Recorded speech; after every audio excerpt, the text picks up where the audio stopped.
Hello, everyone, and welcome to a newest rendition of our Doc Talk series. Today we'll have Dr. Lynn Lashbrick and Steve Palazzolo. Before we get started, a little housekeeping. We would love for you guys to have your camera on to help with engagement, but also please have your mics muted. Feel free to enter in the chat any questions you have. We'll make sure we'll have a Q&A session later on and make sure to get all your questions answered. Also, would love if you guys put down in the chat where you're from and kind of like what's your interests and coming in today so we can be able to connect with your colleagues as well. With that being said, I'll turn the mic over to Dr. Lashbrook. Thank you, Nick, and our SMWW staff headquarters back in Portland. I'm live in Palm Desert. Steve, I can't wait to see you, talk to you. Mikhail, live in Hawaii. We appreciate these doc talks. They're all about you. We'll do an introduction, and after a while, we'll say any questions. And I've always said if you have no questions, you have all the answers.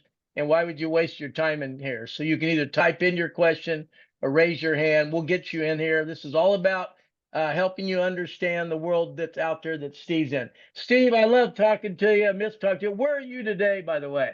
Cincinnati, my home. So I'm Okay, home with my home. Yeah, a lot of kids' toys blurred out in the background here. My office / playroom.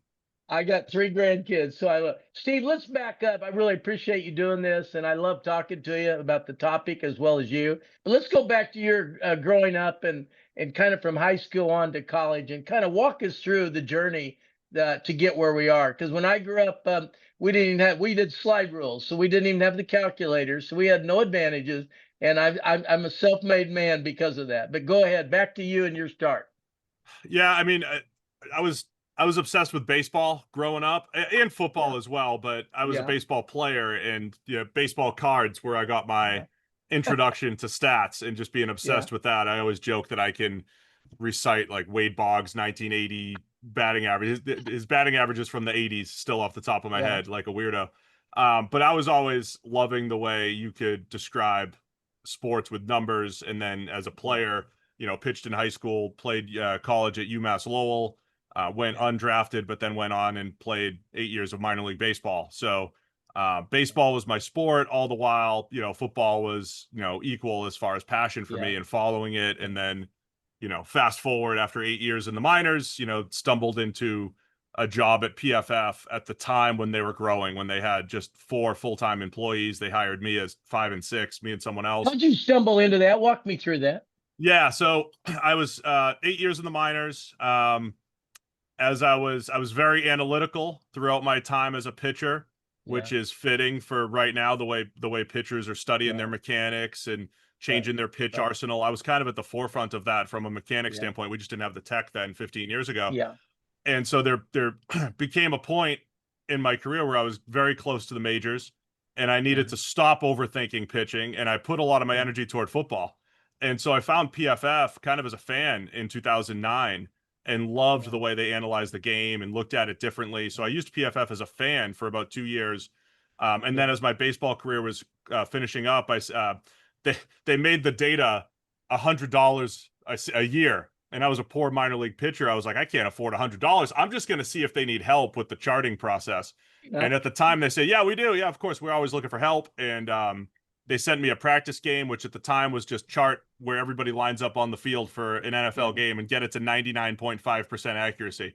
And because I was so obsessed with the NFL at that point anyway, I was pretty good at it. So I turned in my practice game. They said, hey, you're hired part-time just to do those player participation games during the 2011 season. I did well with that, and there were some opportunities there with writing, and just kind of grew from there and joined, or they offered me a full-time job for the 2012 season. So it was really just an email that said, do you need help, at a point when they did need help, and I fit what they needed.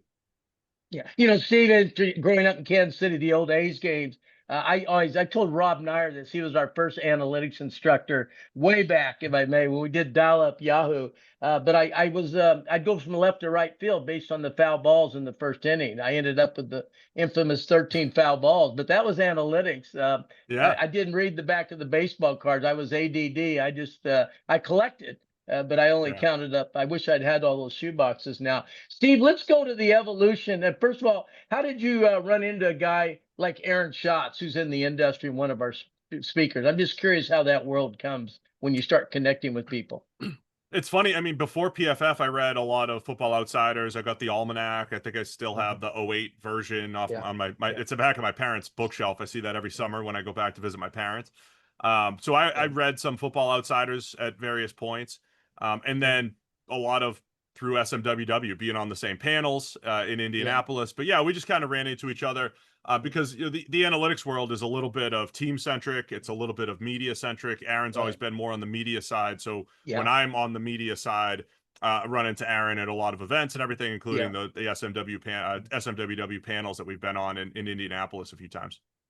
Steve, let's talk about, before we go to our questions, let's talk about the vertical, how this whole analytics and football, how it's not just the pros, but talk about all the way down college, small college, high school, a draft. I mean, get me into the weeds a little bit. Well, I mean, it's funny because you were talking about I just followed where the foul balls were. You counted and then made a decision. If you Yeah. count that as analytics, which I think it counts. I mean, football's been doing this forever. They've been saying, "Hey, on 3rd and 7, what Yeah. does this defense do? What are their blitz rates? Yeah. Which front are we going to see?" Yeah. I always thought Peyton Manning was a great example of a guy when he got up to the line of scrimmage. It was like he was playing blackjack in his head. He was saying, "I know the coverage, I know the percentages, I know my play that I'm going to use to beat the coverage that they're going to play 58% of the time," and he's just Yeah. going through these percentages in his head. I feel like that's been a part of football since forever. Yeah. And then Yeah. all that happened is PFF came and next gen stats came, and all of a sudden we have more data at the Yeah. NFL level and then at the college level. And so all the Yeah. way down, especially say college, I actually interviewed for a college general manager job this Absolutely. spring and didn't get it, but it just wasn't the right fit for me. Happy with what I'm doing anyway. So, Yeah. but I was exploring that world because the college teams have been inundated with a lot of data over the last 10 years, and they're not necessarily equipped just yet to take that data, synthesize it, make this better decisions off of that. Yeah. Where the NFL is a little bit ahead, and then if you compare to Yeah. something like baseball's 3 times as far as the NFL. Yeah. So college and all the way down to high school, you just have more data, more information, whether it's game plan oriented, whether it's player evaluation oriented. Certainly in college with the transfer portal, you now have to take, like, think about the NFL when they have free agency and there's about 300 free agents, and right now I know who the free agents are going to be next year. And you start ticking a few off as they re-sign with their current teams, but you have an idea of who those players are. So you could deploy all your scouts to focus a little bit more on those players and have evaluations on them when they hit the market, or players that you might want to trade for. But in college, there's 14,000 players who are free agents at any given point. So you have to find a way to synthesize those players, have evaluations on them, project them forward, project them into your scheme, project them from smaller levels to higher levels to lesser levels, whatever it might be.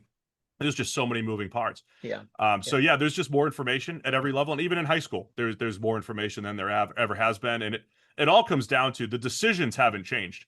The types of decisions haven't changed. What's our play call? Which players do we sign for, and for how much, if you could pay them? That hasn't changed, but the information that goes into it is what has changed, and so there's just so much more to sift through and to try to make sense of and make sure that you have an understanding of the decision that you're making. Steve, I got one more question. Nick, start asking for questions. This is about you. This is not about Steve and I doing. We can see each other and talk anytime. Steve, I say go global or go home. We have 164 different countries that represent our company. I'm excited about the first 30 years, and I think we have a chance to really grow.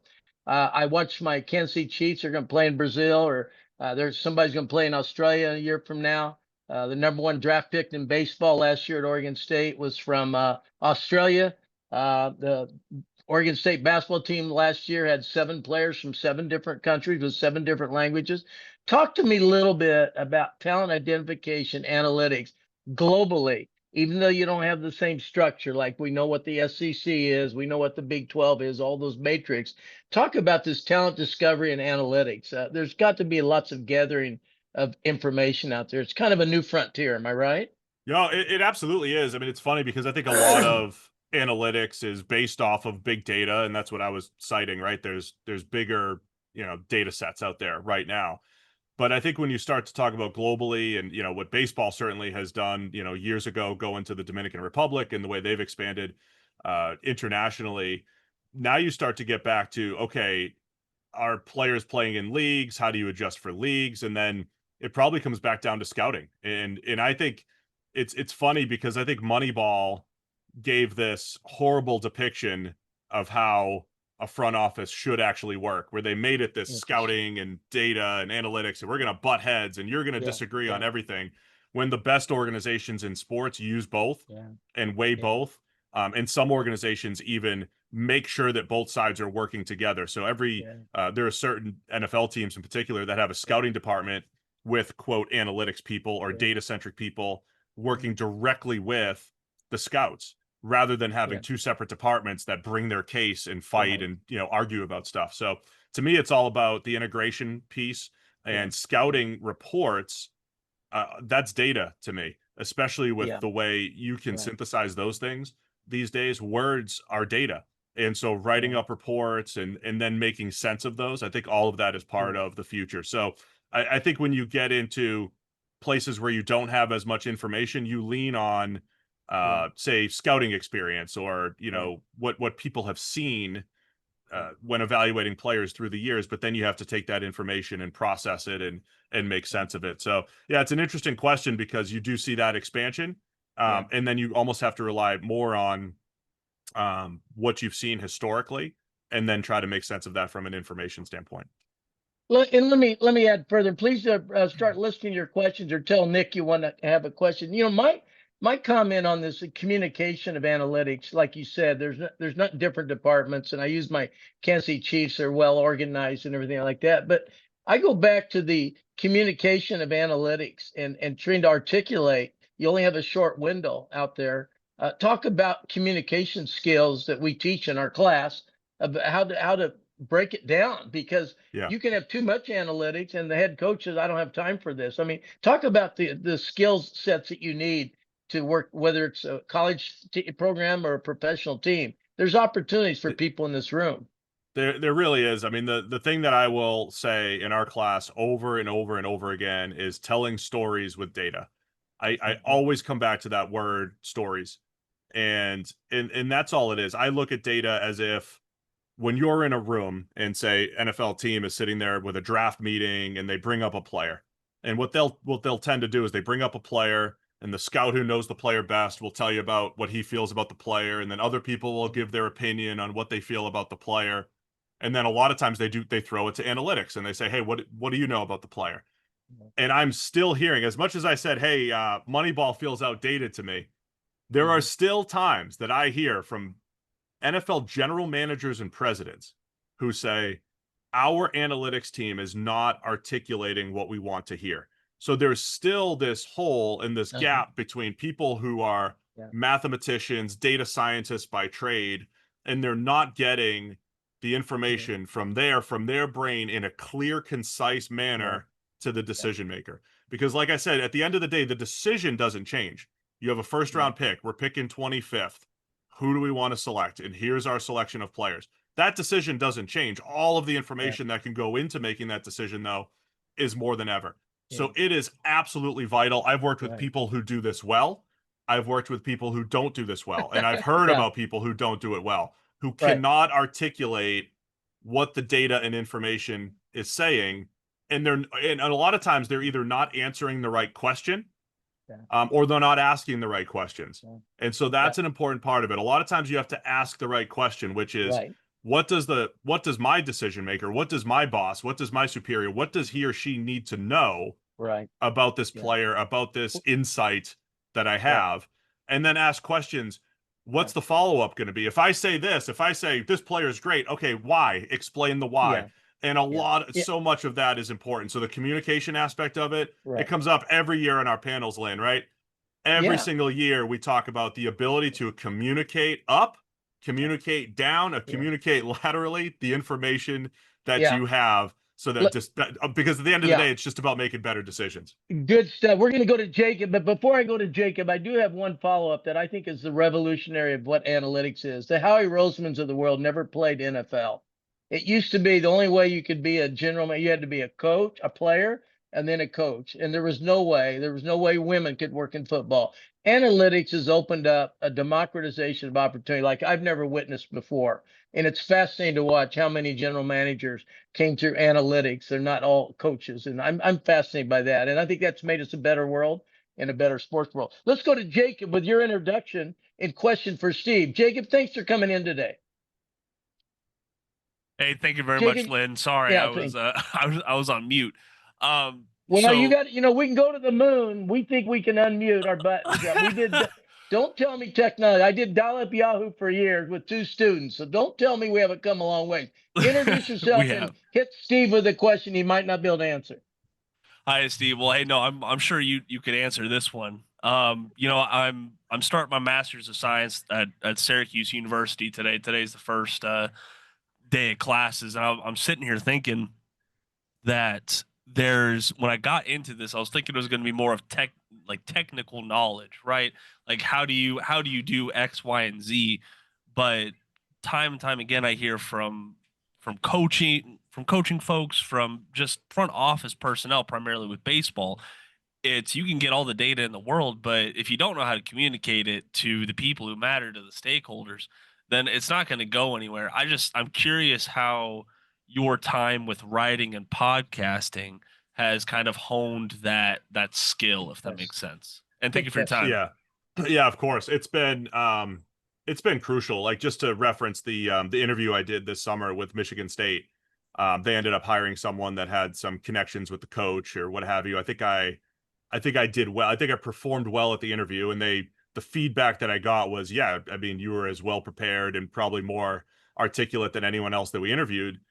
I'm sure the podcasting helped with that. I said, yeah, of course. Yeah. And so I've absolutely learned from writing and from the podcast how to communicate, how to tell more complicated stories in a concise manner. Now, if you listen to my podcast, you know that it can be long-winded at times. So there's times to be the radio personality, and radio is like, man, you got a 10-minute segment, you got to be quick, you got to make your point, get in and out. Podcast land, we have no time limit, so you have to know your timing. But you have to have those skills to be able to say something quickly and to be able to say something, okay, a little bit more elongated when you have more time. I also learned a lot from Chris Collinsworth and just working for Chris, and in him reminding people, as someone who's on TV, in his speech, he always talks about talking to grandma, right? Grandma's watching this, right? Someone who doesn't know anything about football, and I need to communicate a point in 7 seconds. How do you communicate this big, long, complicated point in 7 seconds and make it concise? That is a huge skill that a TV analyst needs to have. I've worked with Trent Dilfer through the years. I always thought I described him as, if you've ever watched him on TV, the passion that he brought to TV, and you never got the sense that Trent Dilfer was just winging it, that he hadn't watched all of the film, right? And I used to joke he would spend 10 hours watching all these quarterbacks just to get a 2-minute segment on ESPN to answer a question, right?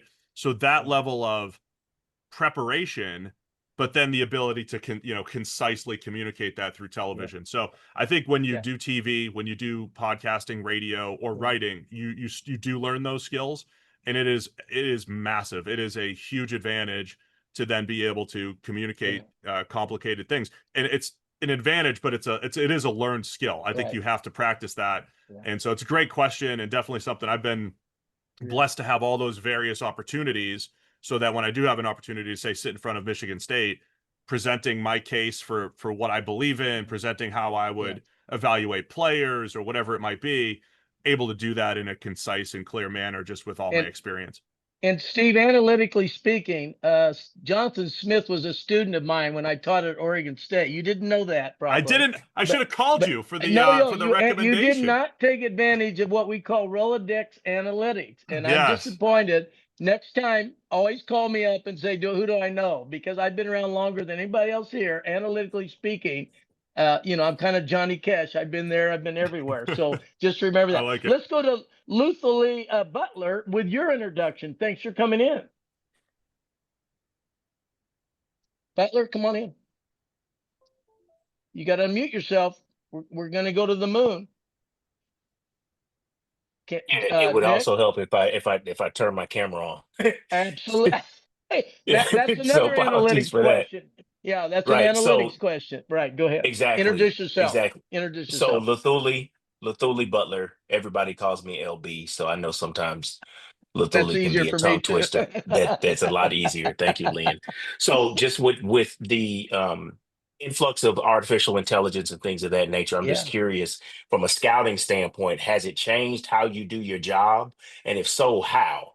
Because obviously I'm thinking to scout someone, you need to see them with your eyes or have someone who works for you see them with their eyes and then come back. And so I'll be quiet and listen to your answer. Thank you. No, it's a great Thank question, you. and again, in the course, I bring this up a lot, and I think could probably get into more detail about it. But this is the first thing I would say. You're never going to get rid of scouting. You're never going to get rid of eyes on people's opinions, the the value that's built up in doing this for 10, 15, 20, 30 years. You're not going to replace that specifically. But how do you leverage that? AI is a great way to leverage the historic scouting that say someone has done. So one thing, the Astros did this years ago in baseball, and some NFL teams are doing it. You take those scouting reports and you do text analytics on those scouting reports and try to gain insights just from that, right? So LB, if you're a scout for me, I might tell you, don't change what you're doing, right? Evaluate players the same way that you have for the last 20 years for our organization, whatever it might be. Keep doing what you're doing. But at the end of the day, what I don't think is the most important thing is maybe whatever your final opinion is. It's really difficult to just take scouts' final opinion when you have other scouts, you have other coaches, you have big data, you have all these other inputs. So you're just one input into the stew, so to speak. But what's valuable is you seeing the game through your eyes and putting your evaluation on it. And then those become data points for us, the top decision maker, whoever that is, to take those data points and again weigh them properly. The other part about scouting, I would say, where AI, I mean, just general analytics helps, is to say some scouts might be great evaluating offensive linemen historically, not so good evaluating receivers. Use that information. That's not necessarily AI, but that's just analytics on scouting. Yeah. And then you have the AI component, I believe, is the text analytics component, right? Taking a lot of words and turning those into action items. And then just AI on all data. I mean, just the ability to synthesize data quicker and faster is going to be a massive advantage. And just like anything else, the same way everyone, five of us could have the same data, but we might communicate it completely differently to a decision maker. Someone has to make sense of the AI as well, right? Yeah. The AI might not be there yet. It might not be, there's stuff out there where it's like, hey, Chat GPT, make me a mock draft for 2026, and they're drafting a guy from 6 years ago. It's not there yet, but Right. as it becomes there, you still need a human to be able to go out there and take the information and convey it, right? But all it's going to do is be able to say, hey, maybe the work that a data scientist would have to spend 6 months doing, we might be able to crank out without that level of skill and do it in a week. And that's where I think AI is really going to start making some headway as far as the efficiency that it creates.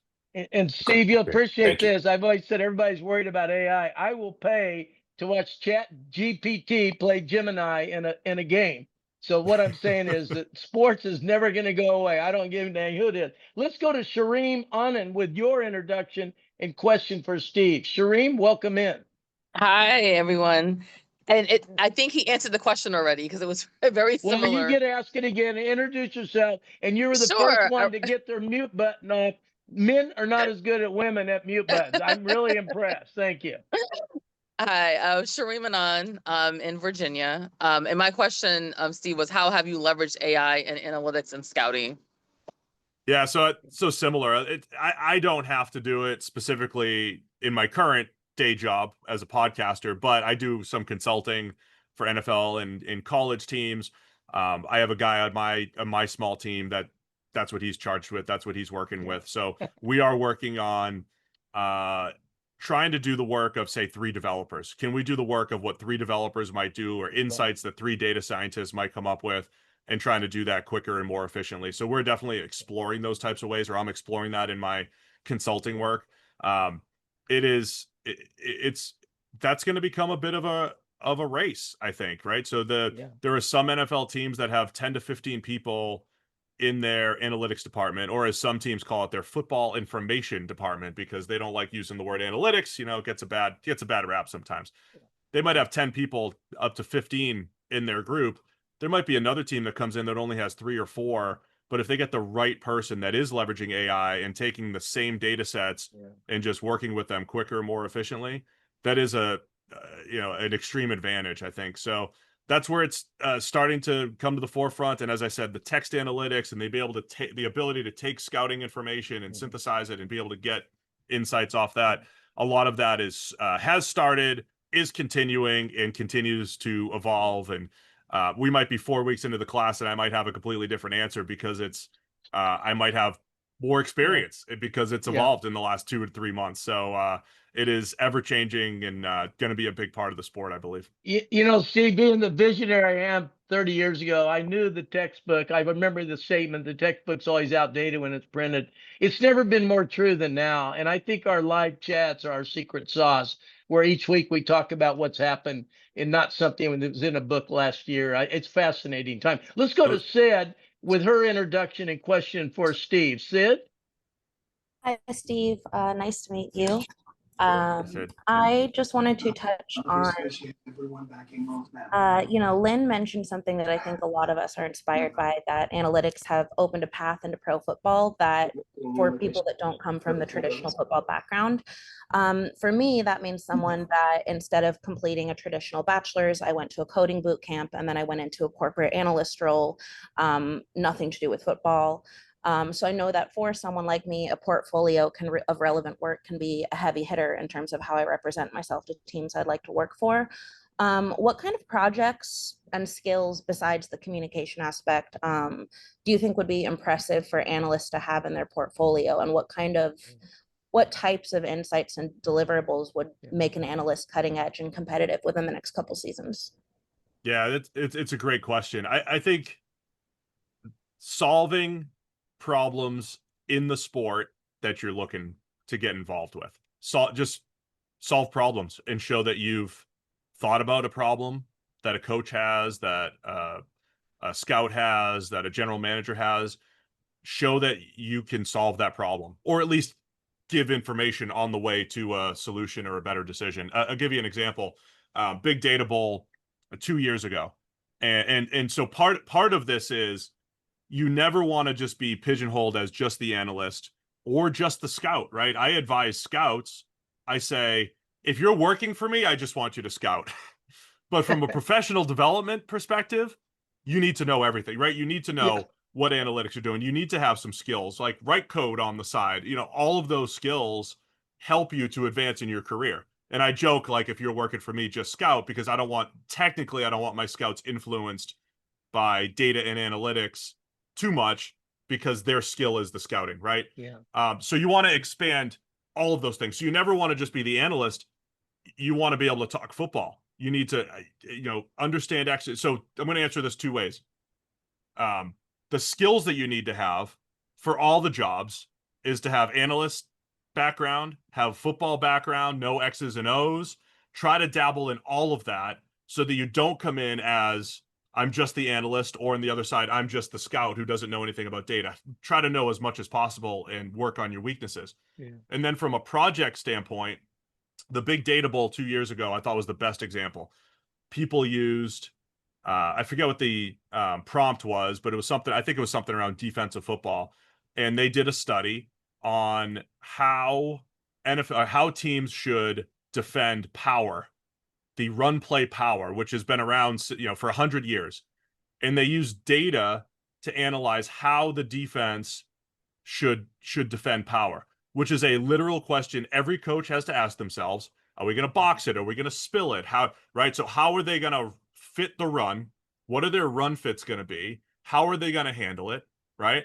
And so was it 4 years ago, offensive lineman, a Big Data Bowl. And so it was one of the coolest things because it's sharp, because I know this is a question football coaches have. It's not like they're racking their brain how to do it but they have a theory on how they want to do it with their defense or within their defense. and you kind of came, and it kind of got to this conclusion: should we spill it? Should we box it? How should we do it? And what does the data say when we play it a certain way? So I think that's the best thing from a portfolio perspective. Show you could do the math, show you could do the analysis, show you could do it, but then when you apply it specifically, whether it's contracts, salary cap construction, how you handle a puller, a pulling guard in football. I just love that. I think that, and then that speaks, and then the people in the front office are saying, oh, this person knows data, this person knows football, this person knows both, and they're solving problems that we have on a daily basis. And it's not so much about that problem. Then they're saying, okay, here's these other 10 problems that we're trying to solve for this person can apply themselves to those things. Yeah. Thank you so much. Let's go to Steve or Kevin left. Kevin, come in with your introduction. Come on, you got to be able to unmute. We go to the moon. We can unmute. Kevin? Kevin? Okay, here's my question. Do we ever do analytics on the analytics? And hear me out. The cross-checking. How good is a scout 5 years later? Do we hold them accountable through analytics? I really never asked the question for me to somebody in your position, but I think it's a quality control thing. But how do we tell a scout that's been there 10 years that, it's not working? You've missed every year on your recommendation. I'm just curious of what goes on in that. Yeah, I think teams do that. I think we're starting to see scouting departments become leaner in certain ways. At the end of the day, though, I think a scout specifically, I think their job is less about being right about the evaluations, and it's more about the information gathering. Because again, all I want as the decision maker theoretically is as much information as possible. Right. I don't think at the end of the day you want to say, hey, Lynn, you're my scout, I'm going to trust whatever you say about this offensive lineman. Right. So unless you're great at offensive linemen, but at the end, I want my scouts to just gather. What they're doing is gathering personality information. They're gathering information on the player. They're talking to coaches. They're talking to strength coaches. They're getting their information gathering, and then we're going to make this better holistic decision. But I think you have to evaluate all of that. You have to evaluate, are they bringing in the right information? Were they right or wrong about this? No, I know. It's more so than are they right or wrong about the player is what I would say. Yeah. Let's go to Duncan Haynes Mills next. Duncan? Hey, can you hear me? Yes, thanks for coming in. Thanks for turning that mute button. You actually just broke the SMW Doc Talk record. Thank you, Duncan. Welcome Duncan, in. did you bring cookies today? You remember? Yeah, I did a presentation with Steve, and I gave him all digital cookies as my presentation. But before I actually ask my question, Steve, do you remember what you said about Trey Hendrickson? I don't remember specifically what I said. Maybe I You said that he was worth $30 million. Is that what he did? As we went live, he just got a contract update for $30 million. Perfect. Oh, I love it. Inside deal, Steve. Inside deal. Right. Anyways, my question was, how well has technology come along with the assistance to scouting and analytics? And should more people use the new tech to further improve our understandings in scouting and analytics? Yeah, I think I answered some of this. I think if you ask anybody involved from an AI perspective, that's advancing at such a rapid rate. So yes, I think there's ways to use AI to kind of reverse engineer creating models, and to just understand how to synthesize data and just to do things more efficiently. So I think there's ways to do that. And then overall, I mean, technology, non-AI technology, just even something like NFL Pro, where you can, PFF did this years ago, where when I was there, we had PFF Ultimate, which was, take all of this data and, filter it every which way and then click on a play and then boom, the video pops up. That was groundbreaking for its time, given the breadth of the database and then the immediate link to video so that you can watch these 10 plays as quickly as possible. That level of technology has made things so simple for evaluators, scouts, whoever it might be, to just get what they need quickly and to see it and to tie it to video. And then, for the people that don't work with a team or a school, the ability to do that, it's a NFL Pro with NFL Pro, I believe it is, right? Or Plus. Where you could just go through and click a play and boom, the video pops up and you have what you need. So technology's helped to see the game quicker, more efficiently. And then from an AI perspective, just done, very complicated tasks in a much quicker manner. Thank you, Yeah, Duncan. Let's go to Amadi with your introduction and question for Steve. Welcome in. Hey, how are you doing? Let me turn on my video. Hey, how are you Oh my doing? God, that's unbelievable. You can do that. Thank you very much, Amadi. Yeah, thank you. Okay. So I just have a quick question. Introduce yourself. Hey, my name is Ike Amadi. I'm from the LA area, and I'm becoming a scout. Through you guys, I go to UCR, College University of California, Riverside, and I was wondering what's the best approach to contacting people that will most likely just go like undrafted, or if they might get drafted, to approach You them mean as an agent or as as what's the question? as an agent. Well, let me being an agent for 30 years. And Steve, you'll appreciate this. My favorite story is a former client of ours, Kavanti Turpin, who was 26 years old playing in Poland. And Oh, I okay. pulled up analytics, and the chances of anybody 26 years old in Poland ever making the NFL are zero. And so we went to the USFL, and he played his way. And of course, he was MVP. And nobody gave him a chance. Mike McCarthy's a Fort Hays grad, like I am. Something Steve didn't use my resume or my Rolodex. But anyhow, he got a 96-yard touchdown. In the next quarter, he got a Against Washington. 66. So my point is that question, you play your way to the next level. And Steve will tell you that. There's some free agents like Matt Moore, one of my favorite stories as a client, played 12 years in the NFL. I'm fascinated by your question because, Steve, we miss every day. Steve, your comment. Yeah, I mean, as far as introducing yourself to players, not necessarily my specialty. That's Yeah, right. Agents do that well. Yeah. I would just say, I mean, if you're really trying to create relationships, though, I think I learned that very quickly out of college. You just reach out and make contacts with people. It was, I don't want to say the early days of the internet. That would sound really archaic, but as the internet evolved, I think I graduated from college in 2004 and was starting to play baseball. I emailed like the director of the Major League Baseball Players Association. If you remember Gene Orza back in the day, the guy that the year before he had negated A-Rod's contract to the Red Sox. Yeah. And I'm an undrafted minor leaguer, and I just emailed him somehow out of the blue. I had a question about supplements. I was worried about taking supplements that were on the banned substance list. It was just a random question, and he answered me. Like, his office called me back a week later, said, "Hey, do you still want to talk to Gene Orza?" I said, "Sure. I'm a nobody, but I will." But I just learned you just be aggressive and reach out and do it tactfully, of course, not from a stalker-ish standpoint, but tactfully reach out and just ask questions. And I take as an agent, one of our most successful courses, our agent course, which is now also NIL, because high school seniors need advisors.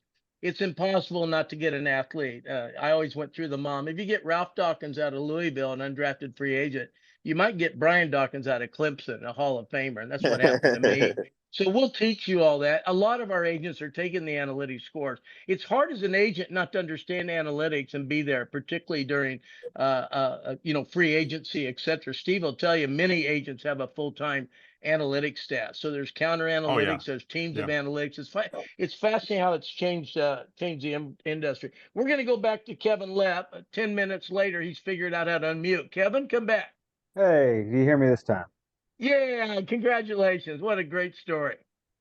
Yeah, so Kevin Lepp, I'm from Seattle, live in Tampa these days. Took a couple classes from SMWW. Worked for the Sonics when they were Seattle Seahawks or Seattle Sonics, and then also worked for the Pro Frisbee League as well. But my question is, after taking analytics and the scouting course, I keep hearing all these experts talk about this guy's 20 years old. He has so much potential. And I know the difference between a 20-year-old and 24-year-old is going to be the 20-year-old has more to improve. But the whole point of a rookie, the biggest benefit to a rookie is you have contract control for 4 or 5 seasons, where there'll be one of the cheaper players on your roster. So what isn't it actually more beneficial to have a rookie that is closer to the ceiling, more experienced, a little bit older, than the younger players, aka Anthony Richardson versus Bo Nix? Steve, that's a good question. I love it. It's a great question. I answer all my questions and I say they're QB agnostic. I just don't like to use quarterbacks as examples. QB is more of a binary. You either have one or you don't. So if Tyler Shuck at 26 years old is great, I don't care, right? But it's a great question.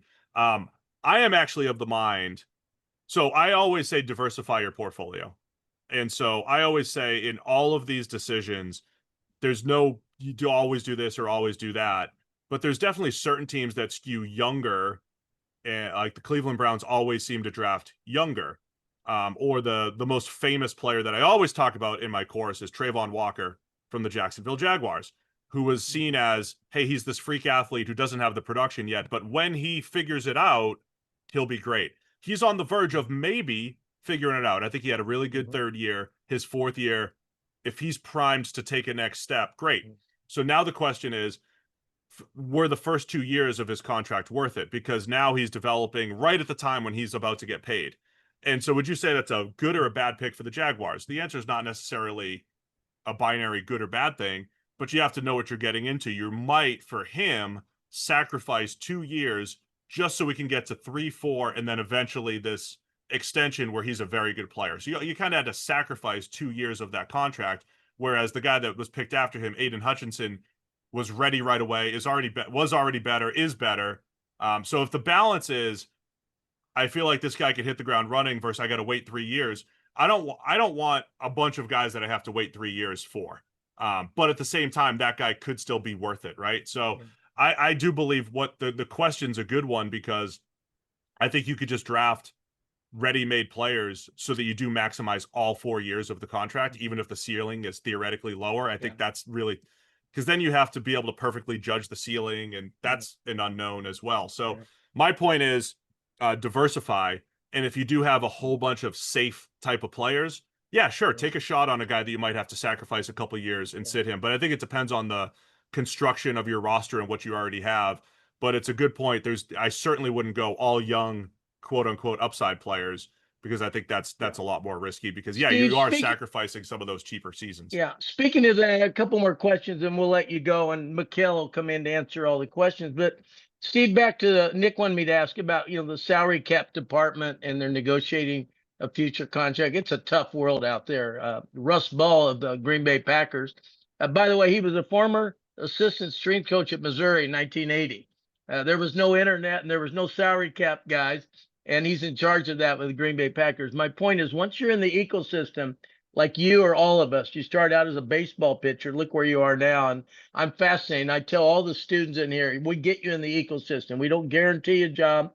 We don't guarantee where you're going to end up. But once you're in the ecosystem, like having an opportunity to work with Steve. But Steve, back to the salary cap and how your analytics department is utilized by the salary cap people, because that's a negotiations and free agent. It's a tough world out there. It is. There's so many moving parts to that. And the NFL is tough as it is, and I'll talk about college in just a second. Yeah. The NFL is difficult as it is, with a salary cap that you have an idea of what it is, and you have an idea of the players that are coming up and how to manage it. But I always say there's 32 different teams, 32 different business models. So they have 32 different structures in how they build their front office, but also they all do contracts differently. We know that the Eagles, structure their contracts differently than how the Cowboys structure their contracts, right? So there's no right or wrong answer, but there are edges to be had in that world. And you do see some teams, I don't want to say exploit, but leverage those different advantages as much as possible. So it is a crucial role for teams to just maximize player, retention, player acquisition. And then you have college, and there's 1,000 more moving parts because they have this theoretical salary cap, but it might not be enforced. And then you can almost pay players whenever you want. It might not have to be within the right calendar year, and you can roll money forward and backwards. And the challenge with college now, there's still 2 transfer portal windows, hopefully 1 very soon. But there's also like 3 recruiting classes that you're trying to balance at the same time. The incoming class, the next 2. So you're trying to work this multi-year budget across incoming recruits that aren't even signed yet, and then knowing that you have to have this portal window where you have to have money to spend, and then you have to put valuations on all these players. So the meshing of evaluation and valuation is more important than ever, especially in college. And a quick question one of our students put in there about a tight end. You know, every time there's a Kelsey tight end, there's different tight ends, and incorporating the analytics into the kind of offense. Talk about that a little bit of meshing a somatotype with an offense. It's fascinating. Yeah, I mean, the tight end position in particular, I feel like it's been a little top heavy for the last 10 to 15 years. If you have one of those top 5 guys, a Gronk, a Kelsey, those guys are, George Kittle, they are absolute difference makers. And then I think the next tier of tight end, there's a lot of good, solid tight ends, but they're not difference makers like the top guys. And I think meshing the right offense, it goes back and forth. I have a theory that we might overrate scheme a little bit, a lot, and that goes back to the communication aspect. If you're in a front office position and you have a new defensive coordinator, and there's some teams in the NFL or college that have a new defensive coordinator every 4 years, or like for 4 years straight, right? There's this revolving door for whatever reason. If you have a defensive coordinator that says, I need my defensive ends to be 6'5", 270, I need my corners to be 6'1", 190, whatever it is, and then he's out the door the next year, it's very difficult to build a sustained, consistent team when you have different parameters all the time. So there has to be great communication from coaching and from the front office on how you're building a team, and come to some sort of agreement. We might not be able to get your perfect prototypes, but we can get you good football players. And when we get you good football players, it's then on you to make the soup, so to speak, and make it all work, right? So you got to be able to have that back and forth between the front office and the coaching staff. And before I bring Nick in, Nick has one final question for you, Steve. I just love these doc talks. I just want everybody to know, having access to you for 8 weeks. And what I take most pride in our company, I always call it our secret sauce, is informational interviews. And speaking of analytics, I think we're the only ones in the world that do this. If you call up and get a 10-minute interview, all you ask is 3 questions. I see LinkedIn, how you got started. What are your challenges today? Where are you heading career-wise? And oh, by the way, is there anybody else that I should interview? And 9 out of 10 times, somebody will give you somebody's email. My point, and then we send a Starbucks gift card. They call us up, and then we invite them to speak at our conference, and then they become faculty members. I think that's how we operate. Anyhow, it's a scheme, right? It's a pyramid scheme. But Steve, talk about real quickly before I go to Nick with a final question. Talk about what you try to accomplish with students that come into your class. Man, my favorite part is the conversations. I do a quick presentation every week about a certain topic, but I love the conversations. They are the back and forth, the interaction. It is, as Lynn's saying, it's your class, it's your world, and I'm just here to help, right? We're here to help you along, set you up with whatever connections there could be, set you up with whatever information about the skill sets that you need. So I like to do a quick presentation and then have a conversation, and we book an hour. Lynn, the number of times that I went for an hour and a half to 2 hours. He's trying to get a pay raise. This is analytics now. Double my salary, Lynn. But I did it. I enjoyed it, man. I enjoy the conversations, the back and forth, answering questions. I can get long-winded, but it's trying to be informative about what's out there. And some of it's, anecdotal stories, but a lot of it's like, hey, what do you need? What type of skills do you need to get out there and get into the ecosystem, as you say? And analytically speaking, I'm a Springfield College guy. I held the ladder for Naismith when we put up the basket. But hear me out. All our faculty except me have a doctorate in kinesiology. Just me. I'm the only one I'm qualified to teach these classes. In fairness, our faculty, including you, they're right in the trenches. They enjoy giving back to the community. We're lucky. We're very lucky to have you. And I'm going to go to Nick with a final question, and then you get to go, because you got an evening, you got kids and toys in the bag. I got 3 grandkids. I don't have time. I came down to the desert to get my teeth whitened so I could be the face of the company. That's how far I've come analytically. Nick, go ahead with your question, then let Steve go. Yeah, thank you again for coming on. Quick question. So we talk about in baseball, it's pretty easy well, it's not easy, but there's a lot more controlled variables because it's a hitter versus a batter a lot of the times, right? You got the 3 true outcomes. In football, there's a lot more variables that come into play. It could be a missed assignment that causes someone else to maybe look bad because they were expecting someone to be over the top and they weren't there. So how does the analyst, how do the people come up with these metrics? How does the people understand these metrics, take all these different factors that's really hard to control, or try to make it as controllable as possible? Good question, Nick. And the three true outcomes failed me my last stint in AAA with the Mariners. I was like, I'm gonna strike more guys out. I'm gonna walk fewer batters, and I did it. I think I was 3-1, but my BABIP was through the roof. It was like 560, and they sent me down to AA, and then that was it for me. So go check that out on Baseball Reference. I was getting better, and they sent me down.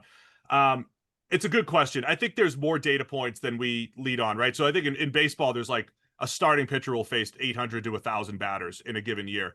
We have 800 to 1,000 snaps on a lot of players. They're not all actionable snaps, especially for a safety. As you get further away from the ball, it's very difficult to evaluate. But I think it's trying to find the data points that are more stable and consistent. That's what you're going to hear me say over and over. Let's find what's stable. Let's find what's noisy, and let's find what's consistent. That's all the three true outcomes were. They found what is the most consistent thing. Now, the correlations in football, they're going to be lower than baseball, right? On paper, it's going to be harder to project than baseball, but there is still some signal in various things. There's a lot of offensive line, defensive line interactions in a given season, so to speak. So then it's a matter of finding the things that are most valuable, finding the things that you can count on year over year, and then adding all that level of context. Because what you brought up, was there a blown coverage? Was this player playing nose tackle when he should have been playing 3 technique? Was this quarterback, throwing the ball down the field when he's not really good at that, right? All of these other pieces of context are going to help tell the entire story. So I come back to the storytelling aspect of it. Find what's as true as possible, the closest thing to strikeouts, walks, and home runs in baseball. Find the closest things and then tell the story around those other data points and the why behind things. And I think you'll start to get better too. At the end of the day, we're all trying to either understand it better, tell the story better, or make better decisions about the game. And there are plenty of ways to do that in football, even if it's not as clean as baseball. Yeah. Steve, thank you so much. I treasure our relationship, and take care of that family. And I hope I know I'll see you in Indianapolis, but I hope I see you sooner. Thank you so much. Yeah. Thank you so much. Appreciate everybody for joining. Okay. And let's go to when is this Mikhail. class? When is this Pardon me? class? When is this class? Oh, what Mikhail will give you all that. The smartest people now that I hand the mic over to Nick and Mikhail, and I'm flying back to the office. I got to straighten them out. They're goofing off now, and I got to go back and bring some discipline to the office. So we're going to the island. Mikhail works real hard on the island, of course. Mikhail, come in with your introduction, and thank you for taking over. Hey guys, Mikhail Suji here, Director of Soccer Operations, Sports Manager Worldwide. I'm also a sports career advisor, and then I also teach several soccer courses. So that's me a little bit of a nutshell. I do reside in Hawaii. Not a bad life. And he's a good guy. Yeah. So yeah. So by the way, to answer your question, I think it's September 1st. Next Monday. Yep, next Monday. Okay. So you better sign up. Let me see how many seats are available. There's only 4 seats left, so you might want to see. You might want to contact your career advisor, or we will have your career advisor contact you. Okay, is that cool? All right. Yeah. Well, thank you guys for coming in today's Doc Talk with Steve Palazzolo. Hope you guys learned a thing or two. I know some of you guys already have taken a class with Steve. Duncan. Sounds like you've learned a whole lot already from him, and you enjoy his teachings. Hence why you're here as well. Yeah. Duncan, if you don't mind me asking, so you can't to you, since you already have taken a course with us, what are your thoughts so far? Not just about our program, but also the quality of our instructors, because that might kind of help some of these new people out here that have just joined us. Currently, I have completed 3 courses. I have them on my wall. Actually, I have them hanged up here as the certificates. I have football scout apprenticeship with Dan Vandernet. He was really great. He's a great guy to talk to. He's very open-minded. He's very willingly to work with you outside of the office hours as well. And if you have any questions, overall, I feel like Dane was the best one that I had. I did have my football GM and scouting. That was my first course I took, and that one took a lot of trying to get into all the stuff. So I did figure out how to get into those. With Russell Landy. Landy, I still have contact with. I still continue to email with him if I have current like football questions, and so he's still into talk with that. And obviously, Steve with the PFF proficiency, and it was actually kind of funny because I told them like we were getting ready. Like his was the best part because at the last week, the final week of that thing, he allows you to teach the class, aka whatever you found interesting on PFF, whatever you found all that on, you get to teach that to the people. And it reminded me of a thing, and he allows like storytelling. So like I told the story of one day, I remember this one where it was do a presentation on anything, like was one of the easiest courses I took in college. And I decided I was going to bring in custom made cookies, and the cookies I brought in were like the shape of a terrible towel of the Steelers and the stadium logo of the Chiefs saying the loudest stadium in the record being broken into the loudest stadium. And so I told that whole story. Steve then says at the end, so all I took away from that is that it sounds like we're gonna get cookies, and everyone's laughing.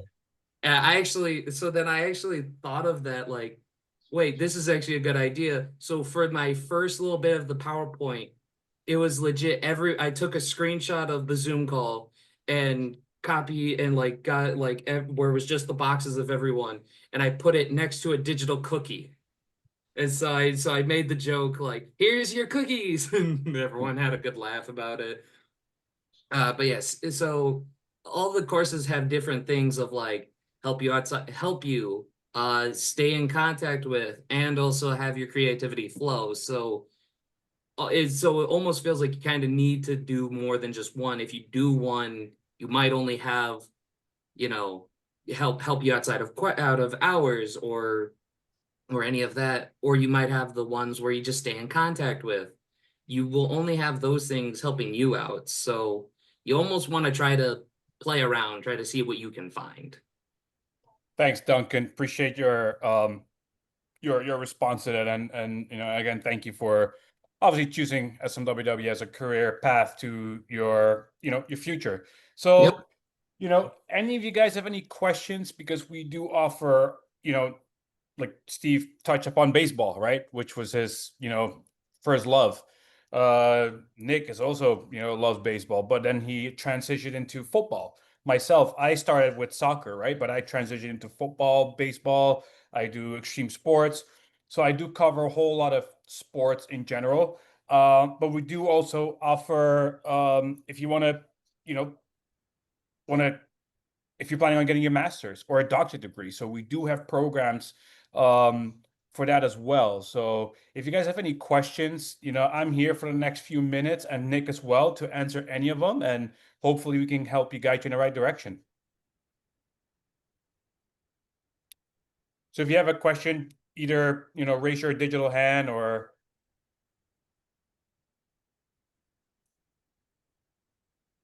Yeah, while we're waiting on the question, I know Steve touched on a lot about college sports. Basically, especially college football, it's turned into front offices, right?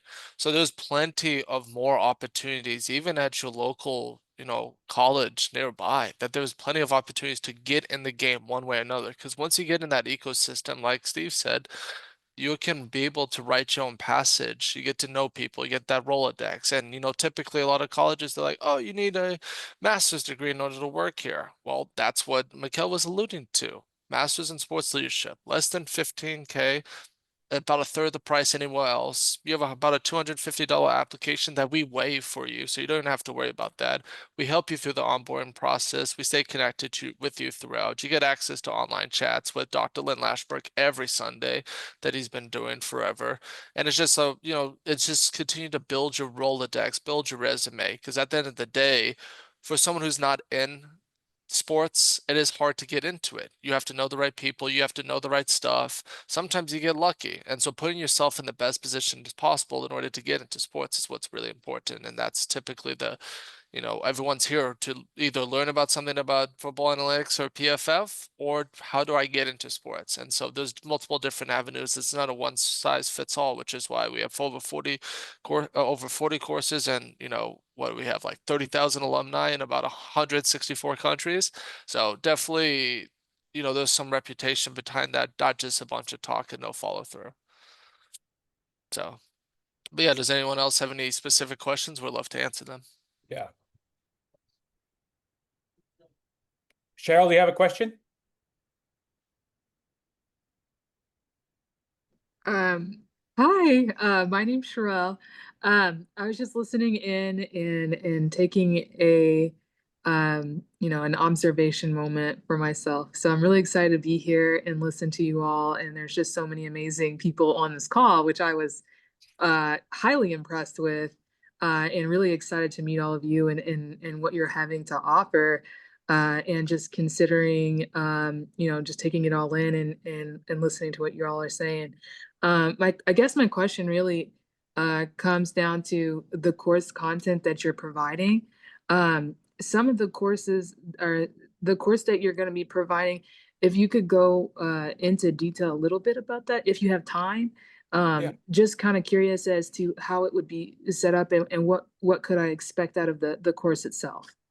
Yeah, just a quick in a nutshell. So it's all of our courses are 8 weeks, and then depending which course, obviously you have each week you have a different topic, and then once a week, or depends which course, sometimes twice a week, you'll meet with your instructor, okay, via Zoom. Now, life happens. A lot of people are like, oh, well, I'm still trying to get off work at that time. So all of our Zoom sessions are recorded, so you can rewatch it in your own time, right? The recordings are there available for you in case you can't make it for whatever reason. And then once a week, well, you do your assignments, right? So you have 2-minute drills, and at the end of the 8 weeks, what we do is we do a free resume service for you guys. Okay, so we really cater your resume based on the course that you've taken, obviously with your current work experience, and then we enhance your resume for you. Yeah, thank you for answering that for me. Thank you. Yeah, of course. Yeah, and I saw that Dion had a question. Yeah, talking about like what's the next big innovation. I mean, there's a reason why Steve is teaching the class and not me. But just thinking about it, the more scenarios that you can be able to tangibly put your finger on and say, this is why this is happening. We all know about gut feeling, right? So I just knew this was going to happen. There's no rhyme or reason why it happened, like why we felt that way. Maybe it's past experiences that allow us to make these decisions and make these educated guesses. But the more detailed and the more actual tangible evidence that you can point on something is going to make it more better for you to be able to predict the future. And that's at the point. That's what analytics have to do. What have they done? What they will do.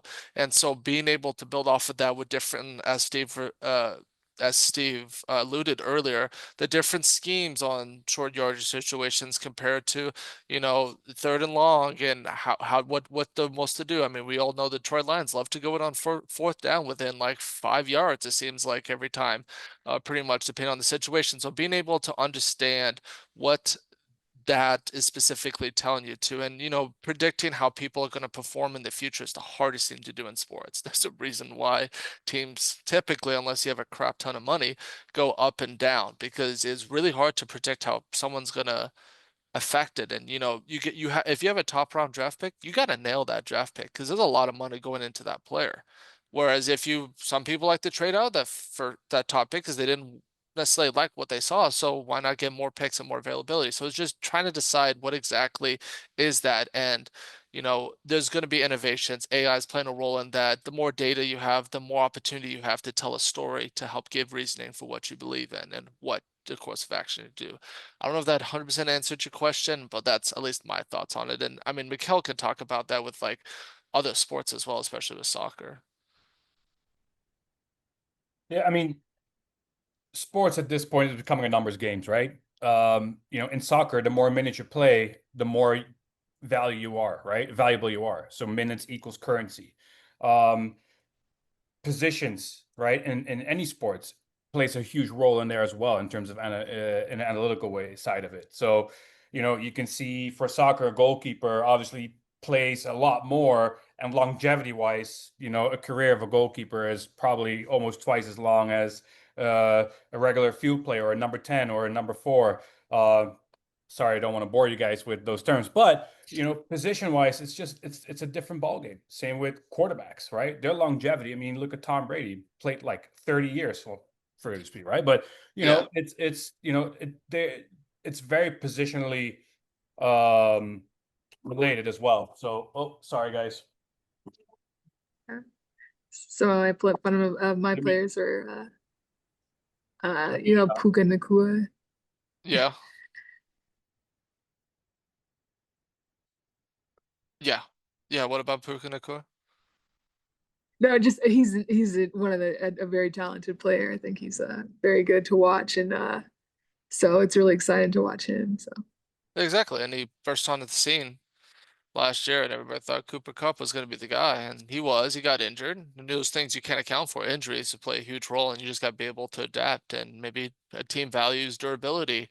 Maybe it'll take maybe not as much of a high ceiling guy, but a more durable guy with a lower ceiling because they know they're going to actually get the money worth with the guy. So it just got to be dependent on, you know, what you want, what you needs, and being able to have your mission and passion going forward. Because if you don't have that, then regardless of what you do, it doesn't even have to be about football, could be about life, could be about your career, could even be with someone who doesn't even want to get into sports. If you have your vision, your goal, and you're working towards that, then there's going to be synergy throughout all parties, and it's going to make your life a lot easier, a lot of decisions. It's still got to make hard decisions, but it's going to be a lot easier if everyone's on the same page. And so having that organizational transparency from the top to bottom plays a huge role, starting from the GM and the owner straight down to the, you know, the scouts and the analytics people. So if that is it, looks like Mikhail had something come up. So if you have any other questions, feel free to email us. I know I sent out the recording, sent out the link for today's doc talk. So if you have any questions, feel free to reach out. If you have any generic questions, you can reach out to me personally, or you can reach out to info at smww.com. I will put that in the chat as well. And if you're interested in anything about leveling up your career in sports, you know, wanting to try to break into the field one way or another, you know, if I sent out the application form as well. It's free of charge, and the career advisor will actually reach out to you and kind of figure out what's your goals, what's your mission, and try to help you along that path. And as you heard from Duncan as well, he's kind of gone through the process, and that's kind of similar of what it's like. So resume redesign service, alumni network, being able to help each other get into sports, because you're gonna need some support, and we're here to help. So with that being said, thank you all guys for coming. The recording should be out within the next couple days. But yeah, other than that, I hope you guys have a great rest of your week. And college football starting up on we got week 1 starting up this weekend, and then we got the NFL following week. So hope you guys enjoy watching some football and have a great rest of your day. thank you. Take care.